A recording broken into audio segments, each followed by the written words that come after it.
Reg, Yes. thank you very much for welcoming us into. This is very exciting. I mean, I get excited when I get into farms. Yeah. I've been watching you on YouTube and on TikTok, and I was like, no, this is not Ghanaian. So for my viewers watching me, I want you to let us know where you are from or just a background. Let's see if you are truly a Ghanaian. Because I didn't believe a Ghanaian can do this. Yeah. I'm a Ghanaian, obviously, my mom is my dad is from Bono region, from Brekum to be precise, I was born in Accra, but I grew up in Brekum. So until after high school, I actually went to Doma Senior High School before I graduated and started going to university in London and then in the US as well. So I'm a typical Ghanaian. It's not a mix. It's not. I was actually raised here. I only started going to the US when I was, already above 18. So yes, I'm a Ghanaian. So did you start the farm? Now, when you said you were from Bono, I know you took the farming nature from Bono, and not the Ghana, because we don't do farms. Yeah, exactly. Did you start farming before you traveled, or was when you returned? If you understand our village, then you know that in Africa or context, farming is part of us. So I would say I started farming as a kid because I would follow my mom to the farm. It was crop farming, it was subsistence farming, it was just we farming to feed ourselves. So none of us saw it as an opportunity, as a business or something we'll grow into it. But personally, I always loved animals. Even when I was young, I had rabbits. I grew rabbits till I had to go to high school. That's when I sold them, and went to high school. And just like every family, every African, the goal is to grow and get a white collar job. So I also passed through the system of education to get a job, But little did I know that my destiny was going to bring me back to where I started. So that's it. You don't go to school to come and farm. Yes. So it's very interesting to see somebody like you, getting yourself involved in agri. Yeah. But my question is, I've been watching a lot of YouTube videos, and you are one of the people that motivated me to even start this channel. Oh wow. I watched one video, I think the first video I watched of you were interviewing a farmer that was very young and has started pepper farms. Yes. And I was like, wow, so you can be young and start this. Yeah. But a lot of videos I'm watching, it looks like it's people that have traveled outside Ghana that can do something like this. Yeah. My problem is, we want to incite the young people to go into agric. Yeah. But when I watch YouTube, I don't see the local boys like me doing something like this. What is the motivation? Do I need to travel and get money? Do I need money to start? First, what is the motivation that made you start this? And what will it take for a local person to also start doing something like this? I think that's a very intelligent question. What motivated me? To me, I see myself personally, I'm an entrepreneur, Throughout my life, I've been starting businesses. I started my first business when I was 18, right here in Ghana, still making money before I even traveled. I started seeing dollars before I went to the US. So, I see myself as an entrepreneur. That an entrepreneur is what we do in our communities is we solve problems. And I'm more of an impact entrepreneur. So I look at problems in my community and providing solution to it. And that led me to starting this farm because I have a school. And in my school, I realized that the kids weren't being fed with enough protein. So I bought a cow and slaughtered it for the entire school. So it lasted for about 3 months. And I was like, if this is what we're going to do, how often can we buy a cow? Should we start a farm? Right? So we started a school farm. And when we started, I was like, I don't want to do things anyhow. I want to do it right. So in order to do it right, I needed to learn. So I started researching. And by then, there was no agric YouTube channel. There was only one man from UTV that was interviewing farmers and nothing really on cattle or livestock. So that's when I said, okay, I'm going to start this farm and do it well. and the people that I will visit to didn't want to share the information with me. So I said, then I'm going to start this YouTube channel and make sure that everything is out there so that the next person that want to start can have something. So that's why I started it. The second part of your question is, do you need to be in abroad or travel to start? Honestly, no, right? I think mostly there are two things. Some of us that have traveled outside or have the opportunity to travel outside, we are able to have the exposure and see how things are done different, right? You can only dream as far as you've seen or you think is possible. If you're living in a village where the houses there are all mud houses, and they ask you, when you grow up, what would you like to build? You say, I would like to build a big mud house. But till you see that you can build a mansion, then now you can dream it, right? So those of us who have had the opportunity to travel, we are able to dream that, right? As compared to maybe somebody who hasn't traveled and what is seen is Fulani men following cows. Then that's all you have. But now with the technology that exists, right? The world has become a global world where you can sit in your village and be able to have access to what is out there. In terms of the finances, it differs. I didn't make my money from the US or from anywhere. I worked here, all my businesses have been here. So I will consider myself a local when it comes to the capital to start, right? But mostly you have to start from somewhere. I had the vision because of what I've seen, but what I'm building here is unique.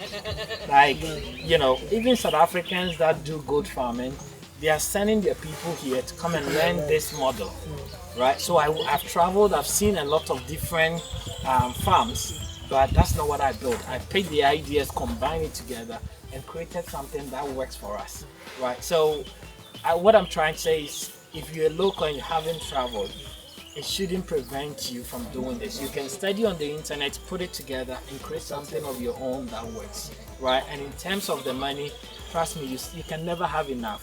As I'm standing here, there's still a lot I have to do here, but I'm limited. But at least, exactly, you do what you can and you grow. That leads me to my next question. How do you get funding to do all of this? I mean, you have to start from somewhere, man. My first pen wasn't like this. It was in my house. Yes. So I bought board. You know the board? Yeah. So you bought board, I think it was 12 CDs for one. I bought about 60 of them and built something. One, that's all. And I brought 2 goats.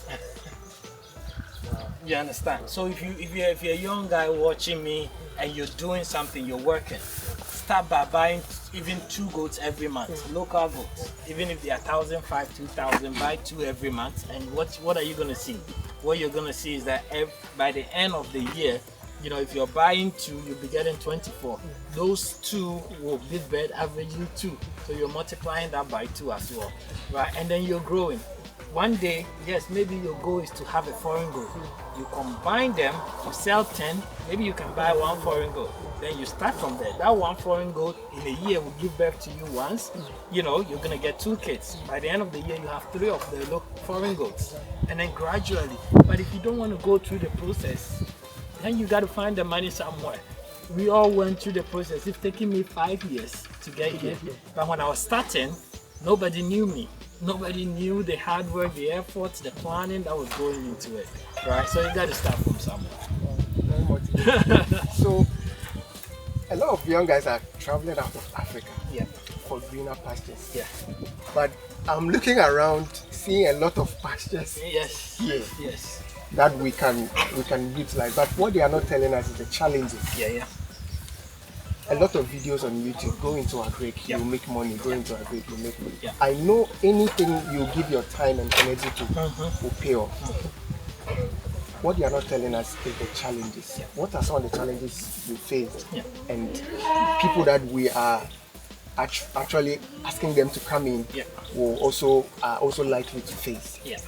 I'm glad you asked this question because, like you said, I actually did a video about that where especially all the content creators out there, and you and myself are included. We try to exhibit only the good stuff. Become a millionaire farmer.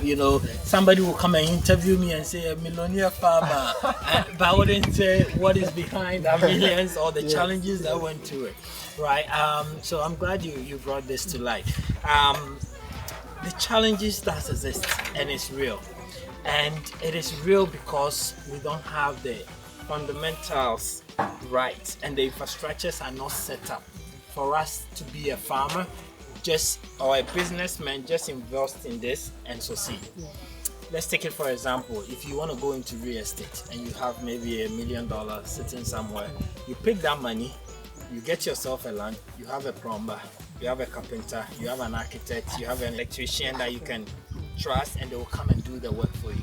So you, the businessman, you're just focused on getting your money and putting in the business and getting your return and working out your operation costs and so on. When it comes to farming, most of the time those infrastructures are missing, right? So if you want to go into livestock farming, number one, you need the genetic. There is something we call the 5 pillars of a successful livestock farmer here. One of them is genetic. So you need a breed. The breed that we have here are not the best of breeds. Even if I'm producing for milk, our goats cannot produce enough. I have a goat here that produces 3 liters of milk a day. 3 liters, right? These goats that you see are weighing about 80 to 120 kg. So if I'm producing for a meat, there's value in it. So the genetic matters. So you, the farmer, you're even starting wrongly with the wrong genetic. How do you make the money? Number 2 is nutrition. The food they're gonna eat, they're just like living beings. You can't just let them roam eating anything. You have to supplement them. They have micro minerals, and all the raw minerals that they need. Who is going to support you with those feeds so that you can feed your animals well? So even if you get a genetic from me and you bring it, where are you getting your feed from? Right? So that's one. Then there is the health. If your animal is sick. I met a gentleman, he told me, Fred, before I met you, anytime my father and our goats is sick, we will eat it. Because we don't want it to die. They didn't even know goats have medicine. Or there are vaccines to use. Wow. Right, so those are the challenges that farmers don't have support. Right, we're relying only on our veterinary service, but it's not enough. We need private sectors in it. We need more of them in the villages where the farmers are, that can rely on them 24/7 to support them. So these are some of the infrastructures. I mean, you look at the infrastructure we've built here. It's money. It takes somebody doing it for you to know, so that you can copy it and do it, right? So some of these infrastructures to support the business is missing, and therefore if you go in blindly without considering all these things, then you will fail. Even the management, people to hire, the university graduate in agriculture that you're hiring, right from university, he wants to make money. There is no commercial farm to pay him, so he doesn't have practical experience, right? So how are you even going to get the right person to manage your farm, right? So these are the challenges. I can go on and on and on and on, but they are real, and if you don't tackle them, you will fail. If your infrastructure is not right, you will be exposed to parasites and will die. You don't have the right medications, your animals will get sick, you can't treat them. You don't have the right feed, they will grow lean and they will die. And that's just animal. Crops is no difference. There is so many ways how to apply fertilizer, soil test, the variety of crop you're using, and all of these things. So it makes agriculture difficult. So we can start putting those measures and supporting system in place to support farmers. We're just going to be failing. And that's why, this year I actually made a decision to slow down and not build a big farm, but rather focus on tackling some of these issues, because in a way we are frontlining the livestock industry, right? So now you come to our farm, we prepare the feed, we have a medication plan, we build and open our farm to people to come and see, so that they can learn the infrastructure and build it themselves. So in a way we're trying to support in a way that other farmers can not go and make the mistake and lose their money that they are investing into. So if you ask me why, this is it. But the opportunity, does it exist? Yes, it does. We get orders all the time that we can fulfill. You know, all the chobas in Accra, in Kumasi, they all kill goats. Where are they getting their goats from? You know, some are even going all the way to Burkina, to Mali to buy goats. So if you're a young man and you have goats and you can sell even 2 goats, 2,000 every day, that's cash flow for you. And if you give yourself 5 goats, 10 goats, and you give yourself 4 years, right, those goats will multiply like something and you can start selling them. So the opportunity is it. But how do you keep that goat alive and healthy for the 5 years? That's your challenge. I know farming pays. Yeah.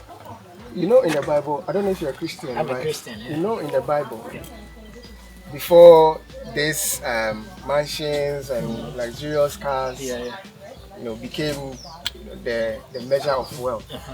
The measure of wealth was actually in the number of cows or cattle you have, goats. So when you read about it, say, and Abraham was wealthy and he had this number of cows. So I always know that agriculture can make you wealthy. So what was missing was the challenges, and that's what you've done, justice to. So it pays. Fred has done it for 5 years to be here. So when you are going into it, know that you have to go through certain challenges. Thank you so much, Fred. You're welcome. I'll be wrapping up soon, but I need you to run us through what you have here and what you've been doing. I even saw some people coming in here to learn. So I think you have some educational facilities or support. Is it paid? Can anyone just apply and come? So that for people that I am advocating farming, if they want to come and learn, what are the processes? What do you do so that they will know? Yeah, I think we are all over social media, from YouTube, TikTok, Facebook. So look for Farming in Africa. You get a phone number there. Reach out to us. I have a team specially focused on training. Actually, a company that just focused on training. And for the next few months, that's why we are building this summer hut. We're just going to be focusing on training people. So every Friday we open our farm up for people to come visit and then get the training, practical training, people that are serious about it. So get in touch with us. We're also thinking about going to universities and educating them about what we do here, exposing them to it. And there's so much more that we are hoping to do. But now what this farm is a learning and development farm. We're doing a lot of new technologies. We are testing feed, we are testing medication, we are doing artificial insemination here. So all these things, we hope that we can use this farm to get it right and then expose it to everybody who wants to go into goat farming, and then the business aspect as well, which is key to every business, making sure that at the end of the day it's profitable. So anybody that wants to visit us, you're welcome. Get our contact. I'm sure you'll put it in somewhere as well. Exactly. Get our contact, get in touch with us, and we'll be happy to walk you through. My final question. Sure. Are you fulfilled? Am I fulfilled? I think fulfillment. Yes. Am I fulfilled? Yes. I mean, this is one of the places that really gives me peace. Like when I come here, I mean, I feel like I'm in my environment, seeing these animals give birth, go through the processes of, when they are small, you have to guide them to breastfeed, then they are stronger. We have 3 different gestation pens. So once you give birth, we keep you at the treatment center where we keep you for about 2 weeks. Then we will move you to the gestation pen there. Then from there, we'll move you here. So it's really like babying, and then seeing them through all that process, getting sick, healing them. It's some sort of a joy. And like you said, when you have passion for this, you will feel fulfilled. It doesn't matter whether you're selling or not, but just being here, being around them, it's very fulfilling for me. And I can be here all day just watching them eat or watching them do their own thing, So yes, I am. Thank you very much. You're welcome. You're This welcome. has been a very insightful interview, and I'm very much grateful you allowed us. Of course. And don't wait too long. I'm hoping by a year time come back because this place will be different. I will come back. Sure. Come back. And I also want to start my own farm. Sure. So I would also call you up for Yeah. consultation. Now you know where we are. You know, Exactly. I'll almost finish with my house, and I'll be staying here. You'll be staying time. here? Yeah. Oh, okay. Time. Okay. So That's it. yeah. So once I'm done, you know, that's the workers' house. Okay. That's gonna be my house and office together, and I'll be here. Nice. So. I want to be in the bush. I don't like the noise in Accra and stuff. So if there's land here, maybe you can give me this part. Yeah. The next time I come, I'll just start I hear. putting up some scratches here, and then I can be closer to you. I hear. Thank you so much. You're welcome.